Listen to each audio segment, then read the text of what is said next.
Hello, my Palm Springs lovers.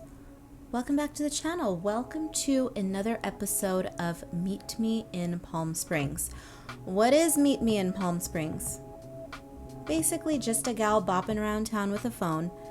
If we have not previously met, I am Karla, the illustrator slash designer slash resident spook with an exploratory predilection and a fetish for history.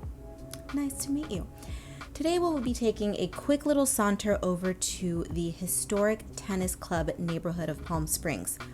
It's one part touristy boutique hotel hotspot, one part frou-frou millionaire neighborhood, but all parts historical. The historic tennis club is tucked right up against the San Jacinto Mountains, and it is the sweet spot as far as I am concerned. The neighborhoods here are the most dramatic in terms of topography, as they boast the most picturesque locations, the most birds, I love birds, and the most boulders for brats such as myself to climb on. This is not one of the world's famous mid-century neighborhoods. No. This is historical. This is going way back. This is the early Palm Springs style, the Mediterranean architecture, all of that. For today's episode, we will be visiting the Avery Cabin ruins. Now, allow me to inject just a little history lesson in here for you. Before Hollywood wrapped its tendrils around the valley, way back in the day, we are talking the infancy, the early 1900s specifically. Prior to Hollywood, the Coachella Valley as a whole was in many respects the wild, wild west. As you can see, some people are trying to relive that fantasy with their beautifully constructed homes and their air conditioner, but they're trying the Adobe style. We're living the fantasy. So am I. Look at me, trying to be, Little Miss Spooky Cowgirl with my non-cowgirl gear. Hey, I had a cowboy belt on. Thank you very much. So that being said, the Coachella Valley was little known outside of intrepid explorers and scrappy spooks such as myself and the locals being the local native population. Enter the Creative Brotherhood. Pause for a moment on this plaque so you can get a little glimpse of what we are going to take a look at, and it mentions the Creative Brotherhood there. So I won't get too deep into it. Pause and read. So what is the Creative Brotherhood? The short version, they are steeped in legend that I have spent years wistfully dreaming out of my window about, daydreaming about during my walks. All manner of lovely artistic thoughts permeate my brain when I hear and think the Creative Brotherhood. They were a tightly knit group of artists, philosophers, naturalists, and just all manner of glorious weirdos. They joined together and they built a community of cabins for the sole purpose of pursuing their passions out in the wild desert. They spent a lot of alone time doing their artsy things, and they also would gather among other like-minded individuals to collaborate on projects. They gave their cabins funky names, they goofed around, they had a good time, and they just all around were living fabulously out in the desert in the early 1900s. It was, in my opinion, a bit of a proto-artsy hipster enclave. Arting all day, gathering around the campfire for alfresco dining at night in the desert air. Beautiful. They found their bliss. Am I right? Unless you're a desert hater. But if you are a desert hater, what are you doing here? The cabin that we are visiting today was designated a historic landmark in 2019, which is fairly recently as of the time that I am filming this. As you can see, I'm trying to give you a decent view of where it is.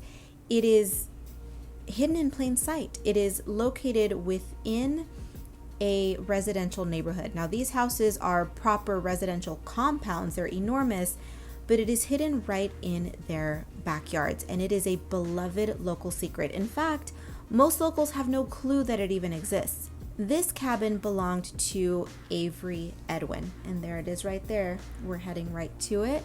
But first, I'm going to be distracted by the dinosaurs scurrying up the hill, or the rock, I should say. Dinosaurs. Those were two of the biggest chuckwallas I had ever seen, and they were quite loud, I must say.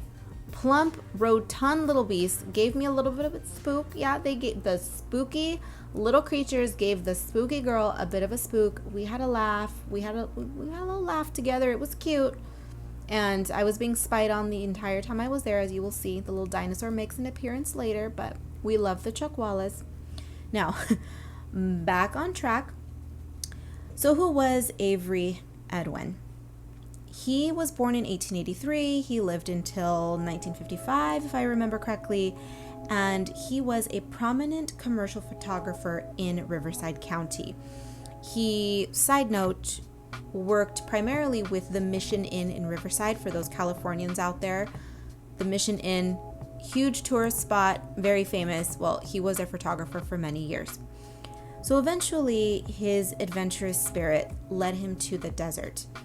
While many of the cabins of the Creative Brotherhood dotted the craggy landscape at the time, they have all been lost to the elements. Some, however, some still remain in various states of ruin. But this one happens to be the best, the most well preserved. And why? Apparently, Avery was a bit of a diva. Read, a man after my own heart. He situated his cabin close to an irrigation ditch, which of course has long been dry. Nevertheless, it was a fully functioning irrigation ditch, which was constructed by the local Agua Caliente tribe. This ditch provided fresh snowmelt straight from the San Jacintos. So you can imagine fresh water, a beautiful location, and he was very particular about the construction. It all just works out. It all sounds like paradise as far as I'm concerned. And while it was a modest 250 square feet, he made sure that the cabin was built sturdy, beautifully, and permanent. The man just could not be bothered with the shanty hovels of his fellow artistic brethren. Fresh water, a good-looking cabin, and a picturesque location. I certainly couldn't do it, so I'm admiring his today. Aesthetics, people, they matter. The man was an artist. Nay. The man was an artiste. And I respect it. I will go ahead and insert a few shots provided by the Historical Society of Avery, his comrades, and just a few other interesting tidbits that I may find. Now, am I right or am I right when I say that he looks as though he would fit right at home at the coolest indie coffee shop in town, right? Probably drinking some scotch, smelling of fresh, delicious tobacco, leather. I dig him. The cabin, as I said, is hidden in plain sight, easily reachable, easily accessible, all of the good things. Technically, it is on private property. The parcel on which the cabin ruins sit is owned by who knows who, but it's someone out of state, and there are no trespassing signs posted. Of course, this is why you love me, right? This is why you are here. Triple-digit temperatures, no trespassing signs, being accosted by dinosaurs.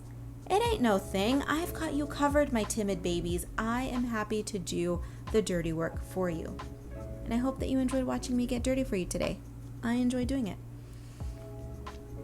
This Avery cabin adventure was a fun one. They all are for me, of course, but this one in particular is special because it speaks specifically to my sparkly little black heart, the little dreamy artist, daydreamer, wistful thinker, all of the things. It speaks to me on many levels. The desert has an unusual way of calling those who belong here and keeping us here, and promptly, just as easily, kicking those who it does not deem worthy to the curb. Just out the door. Out, you don't belong here, go away, shoo. I too have my own, dare I say, magical, quote-unquote, story of how I became a desert dweller.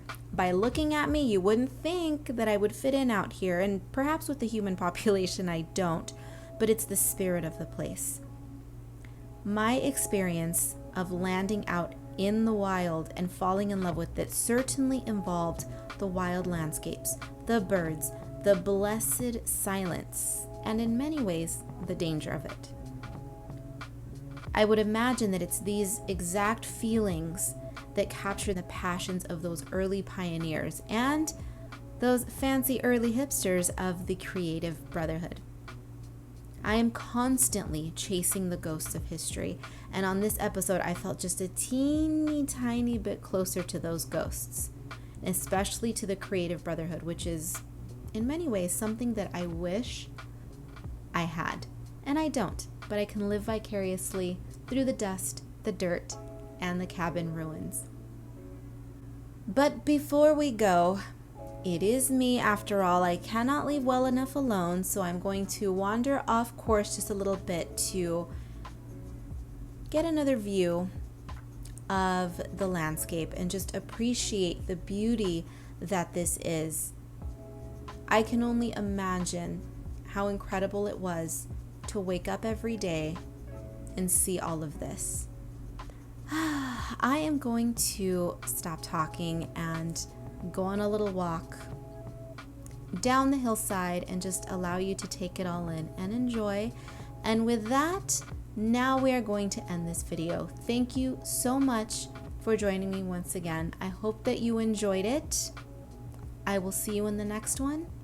Meet me in Palm Springs.